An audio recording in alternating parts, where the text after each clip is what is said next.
Hi mga ka-vibes! Well, vibes? Walang V. Hi mga ka-vibes! Welcome back to our Mega Bang na Series Part 3.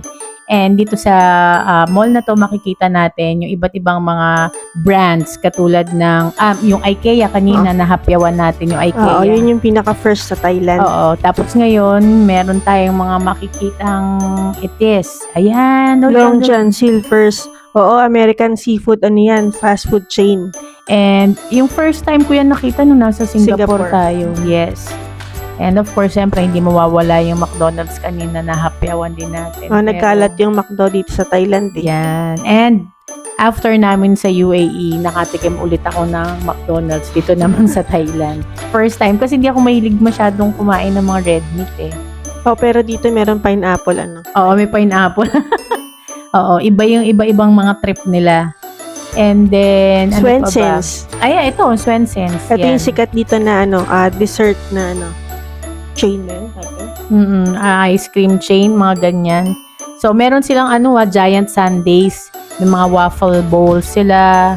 Tsaka maraming flavors. Parang tipong Baskin and Robbins ang dating. Oo, parang ganun. Kaya lang to kasi medyo parang classic. Yung classy yung dating. Kasi yung Baskin iba eh. Yun. Oh, ito naman, hilera to kasi ito ng mga Yayoi. Japanese. Di ba parang yayay? Iba yun. Iba pala yung yayay. Japanese restaurant. Japanese. Oh, masarap din yung mga Japanese Ayan. restaurant. Oh, yun. Sa gitna naman pala, hilera naman ng mga milk tea tsaka coffee shop, no? I love milk tea. Ito yung isa sa gawaan ng masasarap na maraming milk tea. Dito ko nga natikman yung yung milk tea na yung parang pink yung color. First oo. time ko na-experience na milk tea. Hindi, honey, sa Vietnam yun.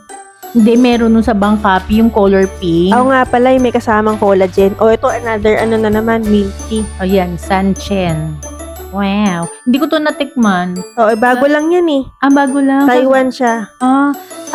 Di ba masarap naman talaga din ang ang milk tea sa Taiwan. Oo. Para akong hinihimatay, honey. Hinimatay din ako sa gastos eh. Ops, favorite ni honey. Ayan, syempre, ang moshi-moshi. Hindi sa akin yung moshi-moshi na yan. Sobrang daming stores ng moshi-moshi dito sa Thailand. Ito yung Thai lifestyle store nila. Lifestyle store din ni honey yan. Grabe ka, honey. Kasi cute yung mga gamit dyan eh. Oo nga. O nga pala mga ka-vibes, thank you so much sa support ninyo kahit walang kwenta yung mga binablog namin. And please continue to like and subscribe naman, tapos share nyo naman to